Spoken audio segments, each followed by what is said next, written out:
Hello and welcome, everybody. Excited to have you here today as folks are logging in.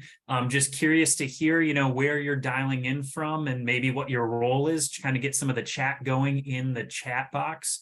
We're going to be taking a lot of questions in that chat function as well today, and there's always some great conversations from there. So would love to see who's dialing in, where you're dialing in from, and we'll get kicked off in just a moment as the last few folks are dialing in. Awesome. Coming in from cloudy Boston. I'm in cloudy London, which is just normal London. Paul Butterfield in the house. What's up, Paul? Thank you for gracing us. I am in Brownsville, Texas. As far south as you can go in Texas before you're in the Gulf of Mexico or in Mexico. But it's not very tropical today. There's no coronation there on Saturday, Craig, I take it. Right, great. So as people are dialing in, it looks like one person did have a question about the chat working. So we'll get that sorted as well. If we can look on the back end, just making sure that chat is enabled so people can share their thoughts. Yeah, Maya, right. Is that something you're able to help with on the back end? Looking into it now, I should be able to. Okay. Great. All right. Awesome. Well, while I think we've got most people on the line, so we'll start to see those chats coming in for a second, but I think it's time to get kicked off. It's 2 minutes after. I see a lot of participants starting to get on the line now.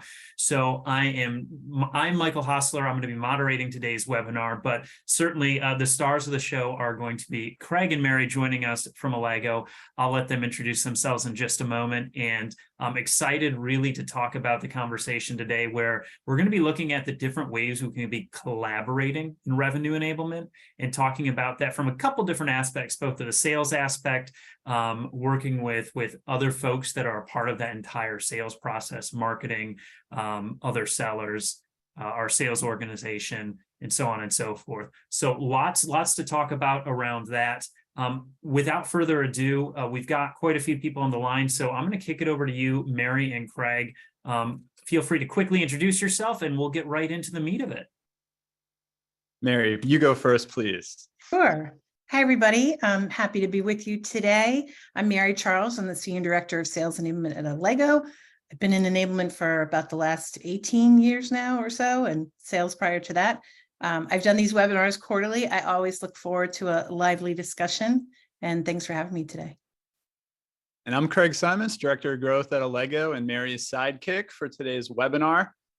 Since nobody really wants to hear from a demand gen marketer about sales enablement, but I have been talking to so many great sales leaders, revenue team leaders, enablement practitioners as part of my role for Enablement. It's really doing all the curation and most of the interviews for Enablement. So I'm starting to pick up on some of this stuff, and I'll be sharing some of the insights that I've learned over the last 4 months interviewing so many great thought leaders in the space.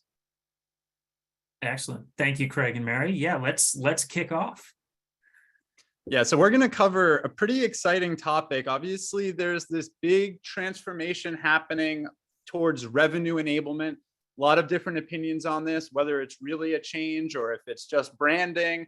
But there is an expansion, I think, in general about the perceived scope of enablement to now not just be around sellers, but really be inclusive of the entire revenue team. And that's really at the root of what we're going to talk about today is how do we collaborate with different stakeholders across the revenue team to drive outcomes that we're looking for, whether it's efficiency or productivity or win rate or revenue.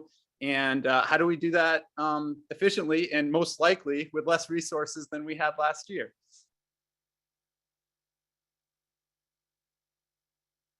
So let's jump in, but let's understand who our audience is first so we can tailor this webinar as much as possible to your job function. Now, this is Sales Enablement Society, so I think I know what the results might be here. But if we can launch poll number 1 and get a feel for different roles, and there happen to be some marketers in the house, I'll adjust accordingly. So, yep, looks like enablement is killing it. unsurprisingly, we do have some individual contributors in the house, which is always nice. And we are going to talk about your role and how you collaborate across the team. We have no marketers. Oh no, we don't have marketer as an option here. But if you are other, looks like the chat's still not working, unfortunately. Don't see anyone putting anything into chat, but I was going to ask you to put your function in if you're other. All right, let's close that and show the results. Looks like, yeah, 77% enablement folks and 14% individual contributors. No sales leaders here. No sales leaders.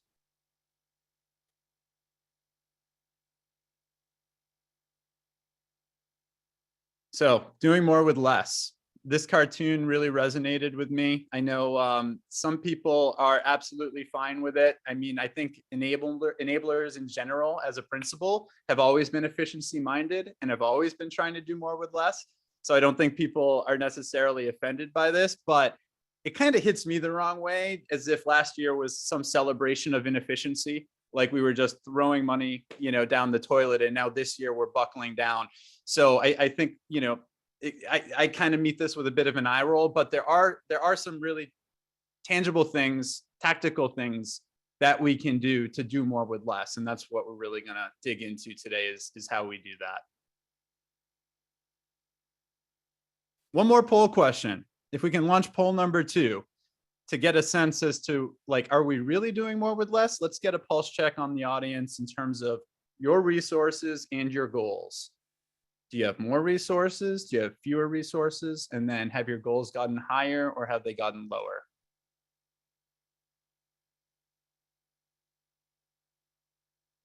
What do you think we're going to see here?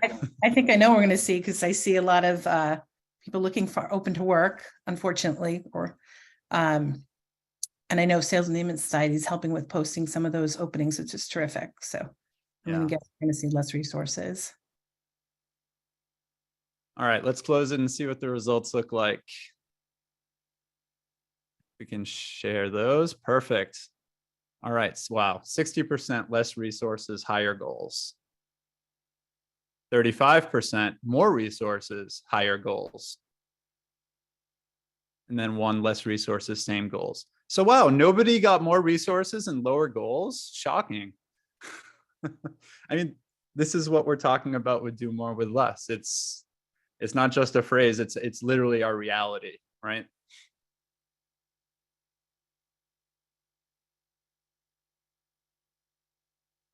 So this is a slide that made Mary wince because she immediately saw the lack of diversity. And I said, yes, that's the whole point. It's okay. This is a commentary on Hollywood's portrayal of what a seller looks like and their story arc, right? It's usually this dominant male that has to overcome incredible challenges and somehow figures out a way to save their career, save the company, and get all the glory in the end. And this has really been kind of the pervasive attitude and kind of like culture for a long time in sales, but I do think it's been changing and shifting for a long time away from this kind of lone wolf approach towards something that is a little bit more team oriented and collaborative. The problem, and there are some great lone wolf sellers, we're not saying like lone wolf selling is dead. There's definitely a place for it. We don't think that you should be changing your top performers if they're lone wolf sellers and they've been doing it their whole career, but it's getting harder, right, Mary? Yeah, and I pointed out to Craig when I saw that, I said, I haven't seen most of those movies. I've heard of all of them, but I noticed that I don't think in any of those movies, they feature any enablement resources that I've ever seen to help them with their success. So they're not very embracing of the current culture. Let's just say that. Ooh, the chat is working.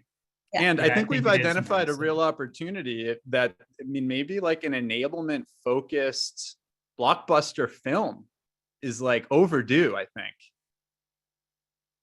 Michael, let's get on that. I know. Yeah. The enablers behind Tommy Boy, right? I'm just seeing that coming out. It's true. Working title. Movies, I think we can do better, but yeah. They never talk about, enablement. What a miss.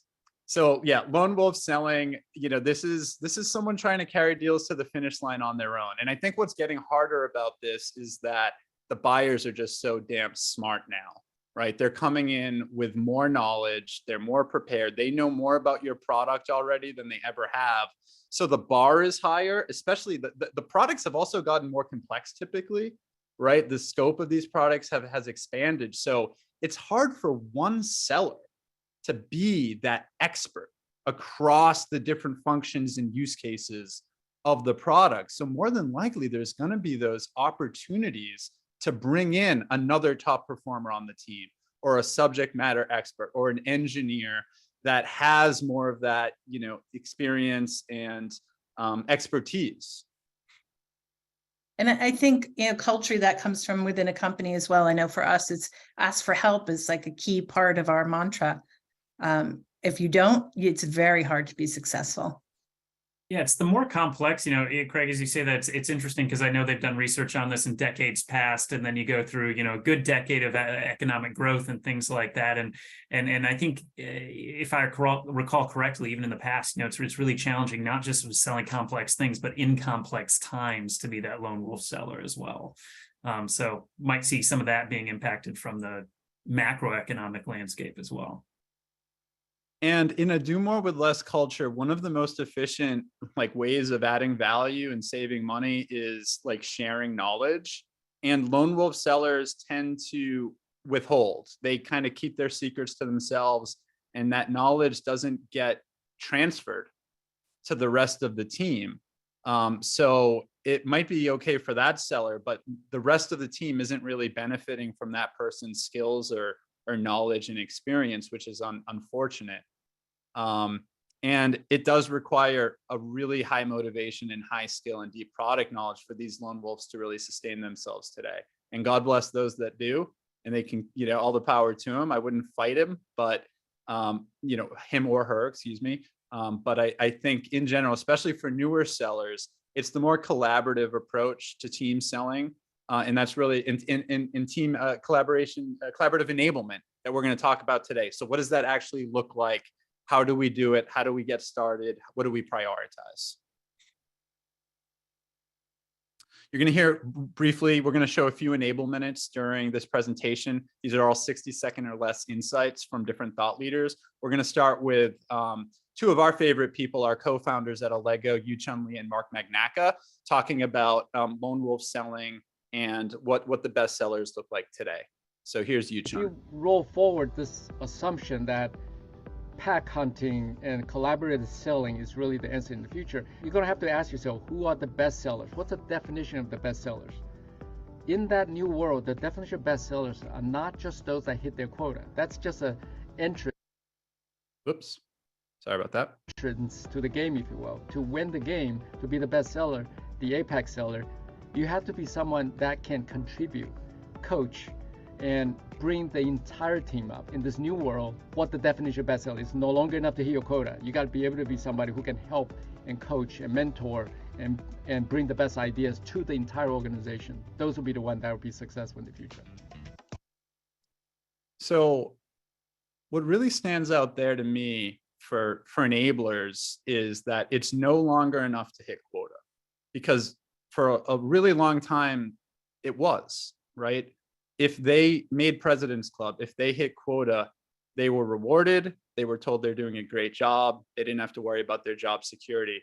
But in today's climate, I think for the first time in a long time, even top performers are worried about job security. And they're thinking about, how do I add maximum value to the organization? So as enablers, how can we enable sellers and top performers really to add value in other ways? And some of it is making it easy for them. And then some of it is, I think, accountability and really having more official responsibilities on sellers to help coach or mentor some of the B players to help make them A players, or collaborating with marketing or working more closely with engineering or CS, right? There's a lot of tactical things that we can do as enablers and structurally to really incentivize and drive this cultural shift. Yeah, I see a comment in chat too that I'll call out, and any other comments, questions you have. And now that that's open, please do add them in there. But I see a comment of looking to that lone wolf to share tips and tricks so they can quote unquote brag and introduce collaboration from that angle. And I think that's a great idea, because sometimes if you have those folks who say, well, maybe I don't need to be involved in this, I don't need to hear from other people, opening that opportunity up for them to be the person to be heard from. Yeah, I think that's a good point, Michael. You can't always wait for people to volunteer. Like Craig said, sometimes those top sellers might be lone wolf sellers and they don't even think about, sharing what they're learning, and that it could be That's right. valuable to others. So just giving them that opportunity is the first step. Yeah, and they're your top performers are your most influential like change agents. So when they start sharing, and we'll talk about this in a second, being vulnerable, it really helps the coaching culture on the whole team. Here's Mark Magnacca, our president and co-founder, on developing an orca whale mindset. Most people think that the #1 predator in the ocean is the great white shark. It turns out that's actually not true. The actual apex predator in the ocean is the killer whale. The thing that the orca whale can do that the great white shark doesn't do is hunt as a team. They only hunt as a team. They work as a pod, they communicate as a pod, and they are absolutely more effective than the great white shark. There are many salespeople who are like the great white shark. They're by themselves, they're swimming all the time. They're scary in terms of their ability to deliver, but when it comes to sustaining that over time, the wolf pack orca mindset of working as a team, it's not just in nature, it's true among human beings as well. There's no one of us that can maintain it day in and day out, year after year, and decade after decade. When you work as a team, you're doing the part that you're uniquely qualified to do, and you're leveraging the unique talents of the team. Yeah, I mean, it's such a cool analogy, because one, I did think the great white shark was the apex predator, and it's really cool because if you put one orca whale against one great white, the great white wins every time. But because the orca whales work together as a pod, the great whites have no chance. So what is working as a pod look like? So one of the cores of this is sharing learning, right? Knowledge transfer. So I think one key area is it's gotten a lot easier with some of the modern enablement platforms out there to listen to calls and support maybe sellers that might be struggling, right? So making it an actual responsibility of some top performers to listen to some calls for maybe struggling sellers or select sellers. And they don't need to be doing formal 1-hour coaching sessions, but I think just having them be involved in another seller's development can make a huge difference. Have you seen that, Mary, at Allego or outside Allego, in terms of sellers kind of getting involved in listening to calls and supporting the rest of the team? Yeah, we definitely do that on our own team. And I think it works really well, especially when we have SDRs, for example, who want to rise up to progress to be salespeople. When our sales team helps coach them on the calls that they're doing, we see really great results and improvements and people progressing that way. I think the other thing is really, being able to define when you say what coaching means or what mentoring means, to define that in a way that works for people so that it's a collaborative effort and it's not just a one way, like, I'm going to tell you what to do. I'm the mentor, I'm the coach. So being able to help build out that coaching culture, and that anybody can be a coach, any peer.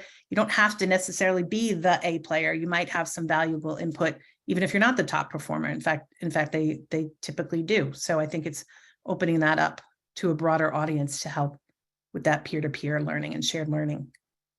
Wendy Bissonette is in the house. Hi, Wendy. And she made a great point that asking people to share when that culture doesn't exist, it doesn't really work. It doesn't really move the needle. That culture has to be real and it has to be sustainable. And it's kind of rare. Like, I think a lot of the companies I've been at haven't really had that. And I think the best tip that I've heard so far and what I've seen work at Allego, especially our Newcastle team, is who has one of the strongest coaching cultures that I've ever seen, is seeing vulnerability at the top. It really does all start at the top. And when your SDR leads, your team leads, your your frontline sales managers are comfortable being vulnerable and admitting mistakes and sharing those with the rest of the team, I think it trickles down. And also your top performing SDRs, because they have so much of the respect. So when they're vulnerable in front of the rest of the team, it makes everybody else kind of embrace their mistakes, which is really powerful. And I think Wendy's point, someone said they couldn't see it on the chat, but her point was about the culture needs to be established, and supported, fostered from all levels of leadership, and how enablement can lead that and help foster that. And I think that's absolutely true. And getting sales leaders involved is critical, or any leaders within the organization, to help push that culture forward and get people involved. Yeah, just a reminder to share chat with everybody. You can choose everyone as the 2 line in the chat, and then everybody will see it. So yeah, because it's about sharing the good, bad, the ugly, and they both are really important. Like, sharing those good examples are fantastic, because other sellers then can kind of make it their own and borrow bits and pieces of those best practice examples. But then sharing the bad might be even more valuable. I mean, they're both just tremendously valuable, because you don't want to repeat mistakes, right? When someone makes a mistake, you want to kind of share that so other people on the team don't have to repeat it themselves. So that's just like a kind of a great win if you're able to kind of share those best and worst, the good, bad, and the ugly examples. And I think, to that point, Craig, it's not just all the good stuff, right? I think it's important, because coaching can sometimes be seen in sometimes, if it's presented wrong, as punitive, maybe, like, oh, wait, why am I being coached? This is bad. I was being managed and now I'm being coached. Am I doing something wrong? Or I don't want to be vulnerable because I don't want, all eyes on me. But I think it's a great point you make, that those top players not just sharing what they're good at, but learned lessons is a great idea. And then certifying on key messaging. And, I think there's caveats, right, with this, right? First of all, sellers don't have time to get certified on everything. So you gotta really choose your spots carefully and make sure that you're certifying on the most important, areas or product releases, or, whether it's a new persona or a new industry you might be selling to, or new branding, whatever that looks like for your organization. You really want to choose those key things that, putting people through certification is worth the lift. And then we say semi-crowdsource, because crowdsourcing from peers is fantastic. It's a great and efficient and cost-saving way of creating learning content. But people think crowdsourced and they think loss of control. They think, oh, it's going to be the wild, wild west, right? So that's why we talk about crowdsourcing with control, right? Where people are submitting their content, and then enablement is really serving as that filter that ultimately decides what gets through, what gets baked into certification or onboarding and training, et cetera. And I think the role of enablement, in that way you describe it, Craig, we really become the curators of the content. And one of the things I would share is we've been launching a program called Amplify Success. I think I talked about it on our last webinar, Michael, when we talked about kickoffs. And we've had a lot of success with it, as far as getting people to share what they're learning in the field, what's working, maybe what's not working. But we still, in enablement, are constantly looking for the opportunities to find those nuggets and share and get people to share them. And we work very closely with the sales leadership team, because they're doing a lot of coaching and looking for opportunities, and say, hey, if you come across anything that's in the realm of this topic, we really are looking for good examples of that. And we pick a topic every month and say, hey, we're looking for examples of expanding into this area, a new persona, a new product, whatever it might be, to get people thinking, oh yeah, I did that really well. Or a manager saying, I saw someone do that really well. And whether you're recording calls or not, you can still have people record and share those short clips out with the team. And those are the most watched pieces of content that we have. That's really what our sales audience is looking for. I love the comment from Wendy too in the chat that just says, it was a huge combination of efforts, and it's kind of brings it right back to the theme of this webinar. So that's just an awesome kind of thought there, that it was kind of breaking down those silos and across the groups. And it's inspirational, because what Wendy is saying is like, no, enablement can lead this. Like, enablement can own this and lead this culture change. They can't do it alone, right? You need those real relationships with those key stakeholders and top performers to achieve it. But enablement can lead and own this. And then it has to be said, just because of all of the turnover and attrition, when you don't have something in place to kind of capture all that knowledge from your top performers, if they move on to another role or they're part of layoffs and they walk out the door with all that knowledge, it's kind of hard to quantify, but that's a lot of value walking out the door with them if you're not capturing it and sharing it. Every touch point matters more today. We talk about this all the time, that buyers are busier than ever. It's almost cliche, but it's true. Like they continue to be busier and busier, more distractible, shorter attention spans, and they want more self-guided. They want more control over the sales process. So it means you're getting fewer touch points with those key decision makers, and it just ups the ante that you nail every touch point.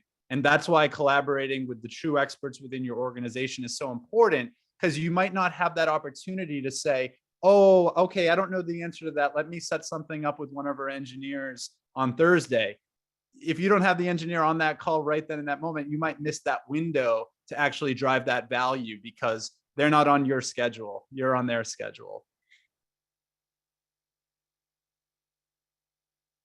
And Craig, one of the other things I noticed is that there are so many more people involved in the buying decision, at least in our tech industry. And I don't know if other industries are experiencing this, but so many more people involved in like committee buying and can they really spend the money and how they're going to justify it, that you need to leverage, salesperson needs to leverage more subject matter experts, product specialists, et cetera. We have SWAT teams that we use, and they consist of salespeople, products, customer success, et cetera, to really swarm and come up with what are the right solutions to meet the needs of all these different stakeholders that are at our prospective customers. It's much more complex than it used to be. Yep. All right, let's launch poll number 3 and get a pulse of how collaborative your sales team is today. So we have on the spectrum basically all lone wolves all the way down to orcapod style. And all right, these results are kind of nice to see, encouraging, very encouraging. Let's close it down and show these results. It looks like a lot of us here on the call are kind of moving towards this collaborative enablement already, which is fantastic. I don't always see these results. We've done this webinar a couple of times and I've seen it the other way, or more of a bell curve, but this audience seems to be a little more advanced, which is not surprising with SES. All right. And let's do our last poll of the day. I know we're asking a lot of polls here, but we're going to talk a little bit about watching game tape and the value, because it's really one of the best ways that we can share our knowledge is by sharing the game tape of good calls and bad calls. And it's one of the best ways for those A players to help out B players is by listening to some of the calls and then offering some inline comments or tips asynchronously. But we have generally seen that adoption is still pretty low for conversational intelligence technologies on sales teams, which is a bit surprising because it's been around a long time and you kind of hear about it a lot. But when you actually look at adoption, it tends to be pretty low, which presents an opportunity. So let's go ahead and close it and look at these results. Yeah, 40% don't have a tool for that. And then 27% sometimes, 13% not enough, 7%, yep, they monitor their own game tape. And then 13% said, yep, they monitor their game tape and that of peers. So lot of room here for opportunity. And there's so much gold within these call recordings. And the technology has come a long way. I think the knock on conversation intelligence used to be, oh, who has time to listen to all of these calls, right? But the technology has made it, now the front ends make it really easy to curate. And kind of whether you want to search a topic or an objection or a competitor mention or a product feature, you can just type that in and then almost get like a highlight reel. We call it a show reel in our product that'll just show you snippet, snippet, snippet, snippet. So in a very short amount of time, you can keep your kind of stay on the pulse of what your sales team is saying, identify those coaching opportunities. And what I love most about it is understanding the voice of the prospect or the customer, and then refining messaging accordingly based on how the prospect's communicating. Yeah, and I see Michelle posted a comment about having weekly call reviews where they listen as a small group to snippets of the calls. We do that too, but we also have so much that's done asynchronously where I'll go in and coach calls when I have time, because I don't have time to meet everybody one-on-one. But I think that's a huge value is being able to do that together, but also asynchronously, and being able to provide that feedback, but also, as you said, Craig, like using AI to find what are those best moments in the calls as well. And I use it all we're really fortunate because our own platform does this, but we use it all the time to listen for new hires, to listen to calls and what does good look like, which is so critical. It helps them ramp faster. I had a message from someone today saying, hey, can you, I'm looking to talk about an application for a product. I haven't done it before. She doesn't want to go take a course. She just wants to listen to a demo call that somebody else did so she can learn from that. So there's so many applications for it, to think broadly for the team on how it can help them learn and hear from their peers and see what good looks like and improve their performance as well. It's extremely valuable. And the one tip I would offer, since 40% of you said you don't have a tool for that, is if you're considering conversation intelligence tools, is to think through their integration with the rest of your enablement stack. So try not to get a tool that's going to be siloed, have its own login, and doesn't connect to your sales content platform or your learning platform, because the AI suggestions from conversation data is so powerful. So if you have those integrations working, or you have an all-in-one platform, the conversation intelligence can hear an objection and then recommend content for that seller to share directly into a digital sales room with one click, with a one pager about that objection, or a case study that, how that objection gets handled. And it can recommend learning content for that seller, whether it's, an example of a top performer overcoming that objection live on a call, or, some of the training content around that objection handling. So, the recommendation engines have become so good that, not like having a siloed CI platform, you're kind of missing out on some of the synergies that you can get by having that more comprehensive or cohesive experience with your tools. So now we're going to talk a little bit about sales and marketing alignment. This thing that everybody's been talking about for so long, but so few companies seem to be able to actually do this well.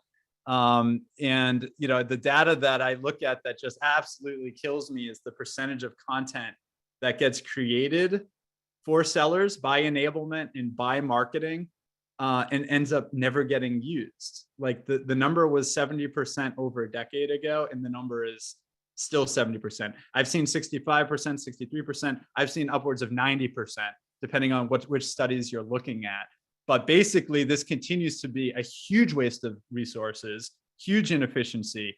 And in the do more with less environment that we're in, it's really not okay to be putting all that time into content and then the content doesn't get used. Like, we just can't have that anymore. So what do we do about it? So at Allego, we decided to do some research with B2B Decision Labs, and we have some really great research-backed tactics that are going to help us really address this content adoption challenge. And we're going to share that in a couple slides. But I think before we get into that, is this kind of this mindset around content, around it having a life cycle and not being this static thing that gets done once, tossed over the fence, and you're done. Instead, it's this living, breathing asset that is continually optimized and repurposed and evolves over time.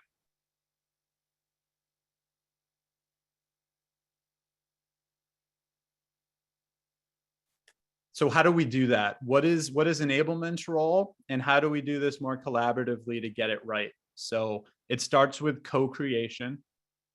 And effectively, it becomes part of a seller's responsibility to help marketing or enablement understand the purpose and the intent of the content before it starts getting drafted. So often we see people start creating content without input from the sellers, and it ends up missing the mark, or people have different ideas of what the content is supposed to achieve, or for which audience it's for, or for which stage in the deal cycle. So hearing from sellers directly on why they need the content and what its purpose is helps marketers, helps enablement get the content right out of the gate, and reduces the revisions and inefficiencies down the road. And I know, Mary, at Allego, we have like a sales advisory board, this select group of sellers who actually have an official responsibility to provide this type of input.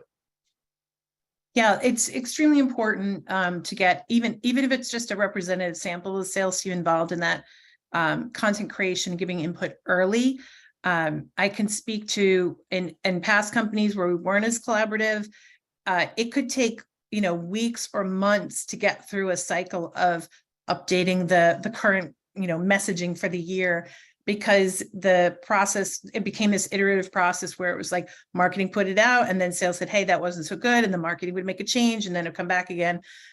We didn't have the benefit of doing that collaboration asynchronously. We didn't have the benefit of hearing that messaging being tested on calls. All of those things have, helped accelerated our cycle within our team now, where the salespeople can give feedback. We can do it either in a meeting or asynchronously.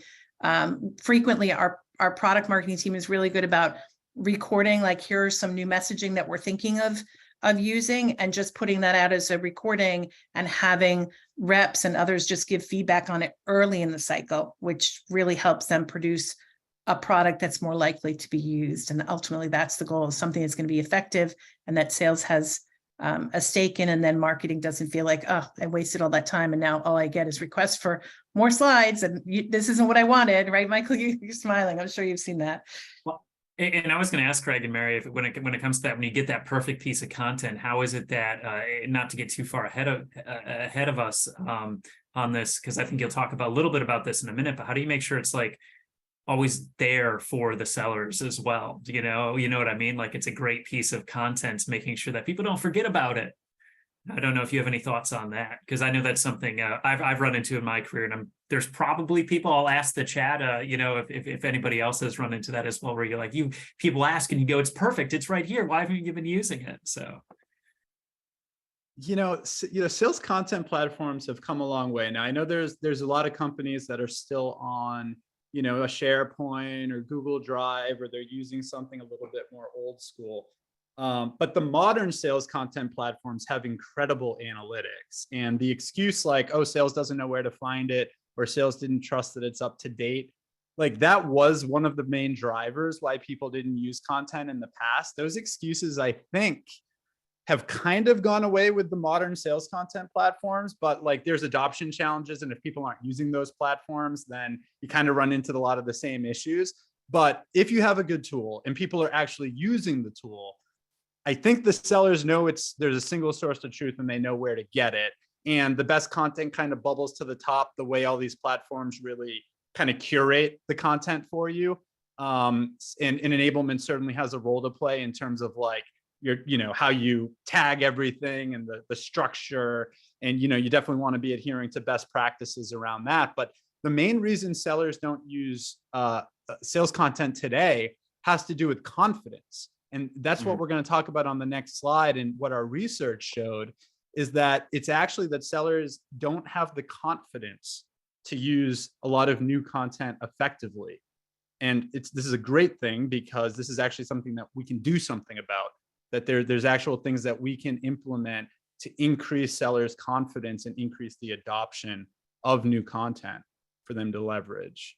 Yeah, and Craig, before we get to that, I'm going to respond to another comment, a great comment. Wendy, thank you so much for all your comments in the chat.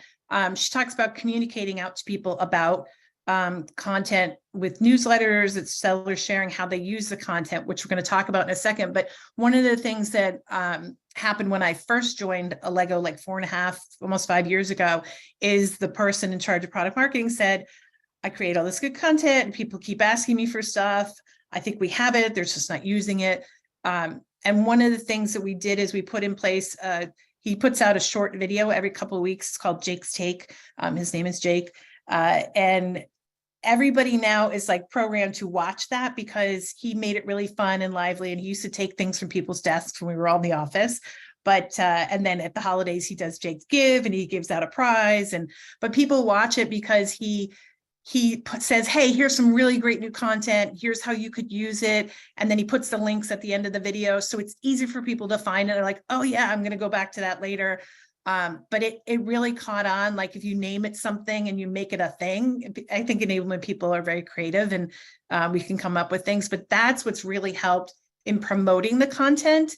And then once that content is out there, we engage sellers in how they're using it and sharing those stories and promoting that more.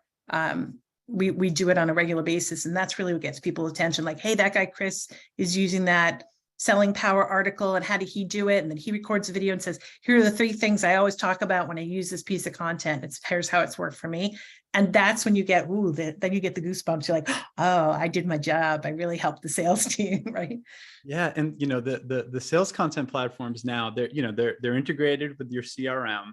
So they're showing you correlations with sales outcomes, right? When this content gets used at this point in the deal cycle, it advances the deal X% of the time, or it shows you relative performance between different pieces of collateral, depending on when they're using the deal cycle. It's really, really cool. And, I think quantitative is just one piece of it. And there's a lot of good nuggets to get from that. You can also just see like, how often is the content getting used? How often is it getting shared by buyers or opened by buyers, right? But then I think the qualitative feedback, which we've talked about through conversation intelligence and listening to the game film, there's just no substitute for your eyes, right? So when you see content get delivered on a call and you can look at the prospect's reaction, are they interested? Are they not interested? Do they light up? Are they showing energy? Do they care? Right? That really comes through in the game film. And then of course, like this used to be the only way we got feedback on content was anecdotal. And there's absolutely still a role for just like those hallway conversations, like, or those Zoom conversations. How's this working? The only issue with anecdotal is it usually ends up just kind of being limited to the louder voices in the company and doesn't really give you the full picture. So we like to really put like these feedback mechanisms in place where you're gathering this input around content, from these 3 different types of sources. So let's get into some of the research results that we found. We did this study with 300 real sellers at a real company, and we had basically a product deck get created for their organization. And we tested 6 different variables, 3 and 3, so 9 different combinations. And basically we had a product marketer deliver it to sales, this product deck. And then we had a sales leader do it. I believe it was their CRO. And then we had a top performer on the team deliver the content to sellers. And we also tested, what do they give with the content? What is the supporting or contextual learning material? So in one situation, they barely got anything. It was just, here's the collateral, here's what it is, basically, basic description. And the second variable was the basic description, but then a case study. So this is how a prospect or a customer would use this content and what they would get from it. And then the third variable was the third variable was an example of a top performer delivering the content to a prospect. In some cases, this was done through a pilot. In other cases, it was done through role play, but it was still a recorded example of a top performer delivering the content. And as you've probably digested by now on the slide, you can see that when a product marketer does it, and they're scoring, and the sellers were asked what's their likelihood to use it on a scale of 0 to 7. So that's the scale that you're looking at. So when a product marketer delivered it with just the basic details, it scored under 3. I think it was like 2.8 or something like that. And then when a high performer rolled out the content with a best practice example, they scored over 6. It was a 111% increase in their likelihood to use the content. So this is what we've been doing at Allego for quite a long time. This research really validated a lot of our philosophy around peer-to-peer learning and who really has influence. I think it's interesting to see that the top performers have more influence than the sales leaders. And I think it's because they carry a bag. They're out there grinding just like you.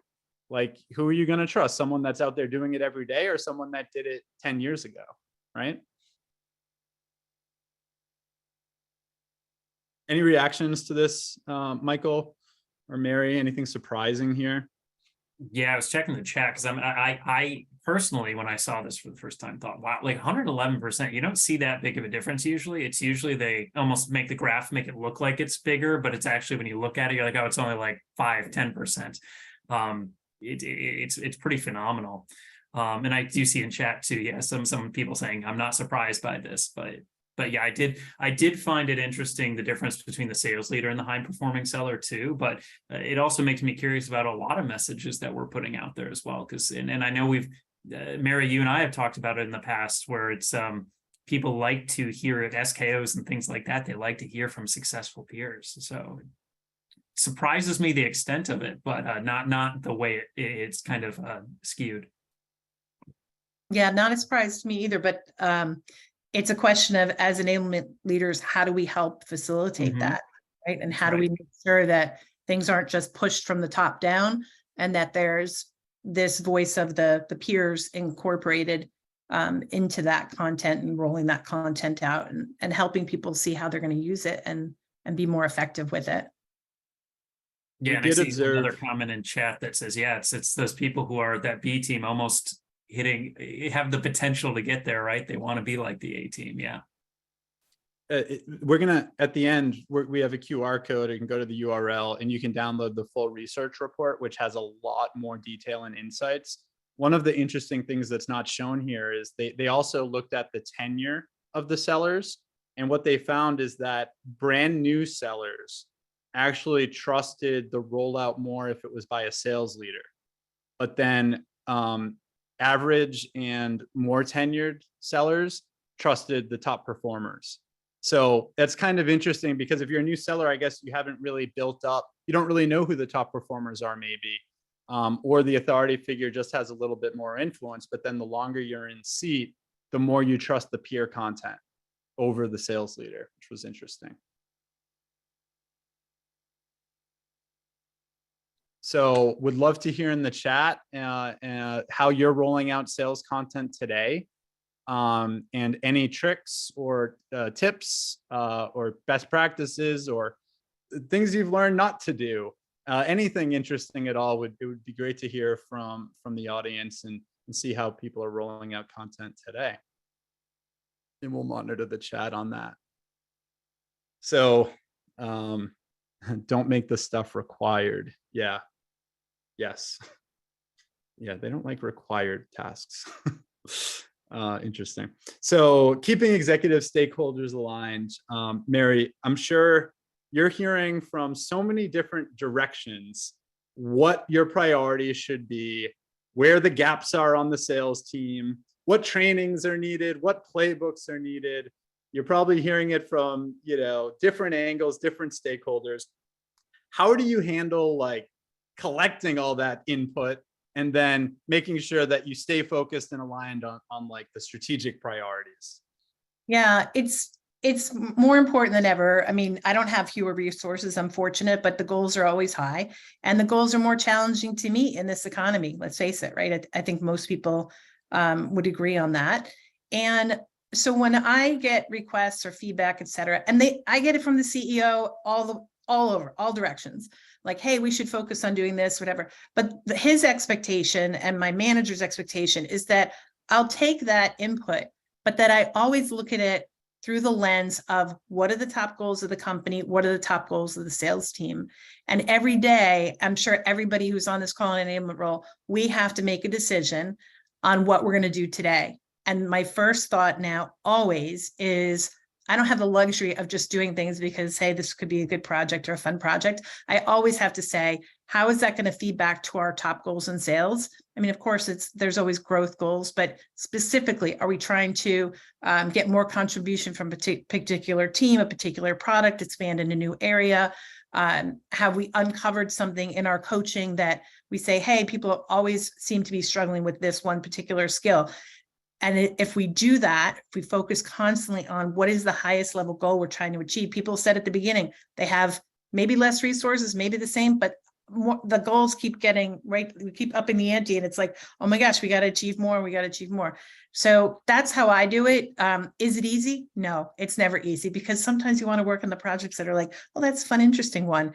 And now I find us also in this, I don't know, I'd be curious in the chat if other people are finding it. A lot of what our sales leadership is like, hey, let's go back to the basics. Let's make sure we're doing the basics in this economy. Like it just, are we always, aligning with the champion or whatever the things are that you have as part of your skills and sales methodology. But we're really looking at that very heavily. We're not trying to like introduce some giant new concept. We're trying to say, are we executing flawlessly on the basics that we need to? And as you said earlier, Craig, every sales opportunity is so precious right now. You've got to make sure that everybody's executing to their best ability. So it's a unique time. Michael, I don't know if you're finding that as well, but it's just what we're focused on is really a little bit different, but still feeding up to those top goals. Yeah, and I see some things in chat saying, rolled something out last year and still kind of going back to those basics. I can speak from for personal experience. We've rolled it out years ago, right? And we're getting probably more requests going back to the basics right now, whether it's, us adapting to the markets and changing things and ending up with slightly different team structures and things like that. It just seems to be a need right now. We're going to hear from also, yeah. Oh, sorry. Go ahead, Craig. Yeah. No, you go. Yeah, I was going to mention there's like a comment here too that it's important to measure what those competencies are to have support behind some of those things too. And Mary mentioned that earlier, right? Projects can come in. I don't think anybody, raise your hand if you don't have things to fill the hours in your day. I think enablement always has those things. We're doing more with less, so it is important to be able to focus on those things that are going to be high impact. And that's a great segue to Mr. Bill Ball, former Sales Enablement Society webinar moderator and present board member of Sales Enablement Society. He recorded an Enable Minute with me a few months back. So let's listen. This is one of the things that you should just wake up in the morning and say this to yourself as an enablement practitioner: outcomes, not outputs. I'll throw the certification scenario out again. You've got a new go-to-market motion and say it's like new messaging or positioning or something like that. And the ask is this certification, right? My question would be, what's the gap between where the person that needs to carry that message to market is now and where we need them to be? It's trying to say, when you say certification, A, ask them about that gap question, see if they know, but B, what do they actually want to happen? Where do you want this person to be and by when? And let's talk about what's realistic there. So it's just thinking about what's realistic and trying to drive at that, to make sure that executive person, that stakeholder, feels reassured the mission's going to be carried out, but at the same time, everyone has the same expectation of the outcome. Yeah, love that one. The gap question is a good one. And I saw a comment earlier, I think from Nina.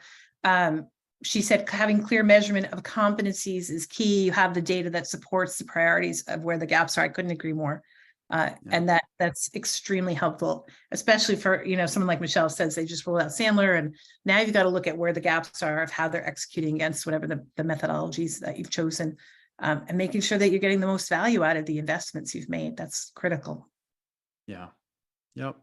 And I've also heard sometimes there's overreactions to outliers, right? You have a couple of bad performers, somehow those bubble up, certain people hear about it, and then it's like, oh, the whole team needs this training, right? Don't manage to your bottom performers, right? And that's another I think kind of helpful tip that I've heard recently as well. This is one of the things.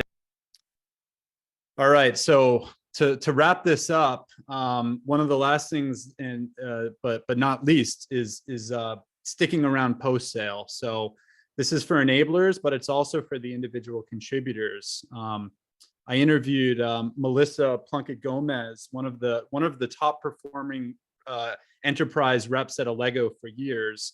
Her and Erica, and she said that she attributes most of her success to what she learned during implementations and deployments of what she sold.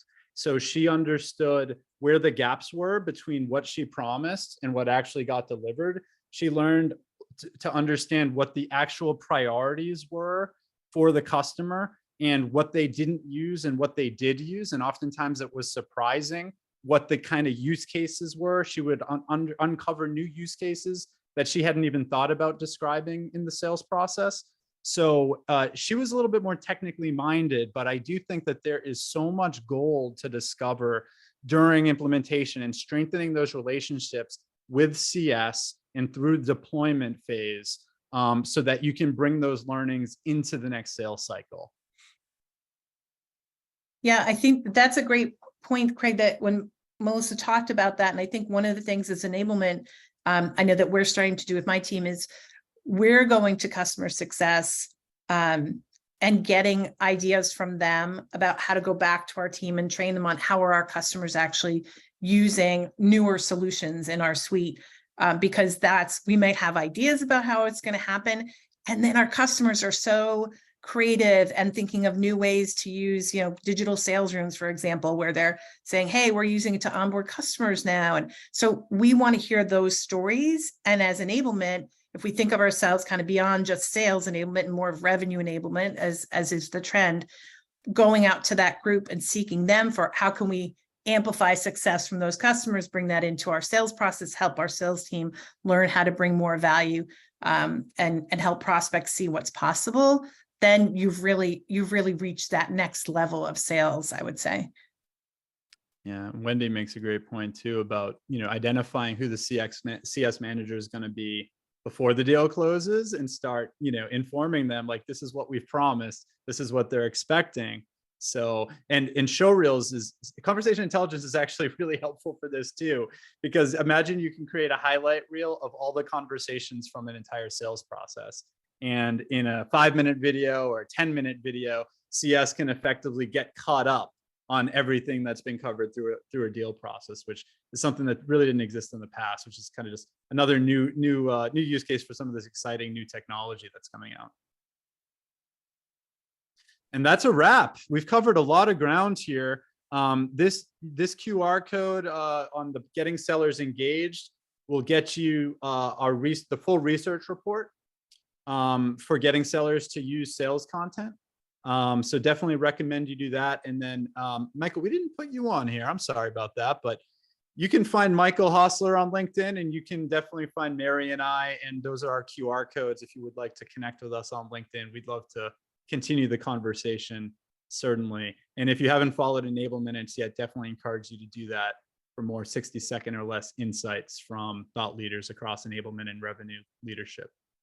Yeah, I would put in a plug for that, Craig, as well. Michael's been on Enable Minutes. I have some, but that comes from across the industry, a variety of titles. And I already have picked up some really good tips myself. So thanks for running that. It's not an Allego Enable Minute. It's just Enable Minutes for anybody in enablement. So I'd encourage you to listen into some of those. They're really good. Absolutely. And just a minute long. It's perfect for our busy days. Well, your timing is impeccable, Greg and Mary. So thank you for sharing those thoughts and that knowledge today and some of that research, kind of backing up some of the art of what we do with some of the science behind it as well. So really, really great hearing from you as always. And if anybody has any questions, feel free to reach out to any of us as well. And with that, we're right at time. So I think that's a wrap. Thank you so much, everybody, for joining. Have a great rest of your day or evening, depending on where you are. And we're looking forward to seeing you on the next SES webinar. Thanks. Bye, everyone. Yeah.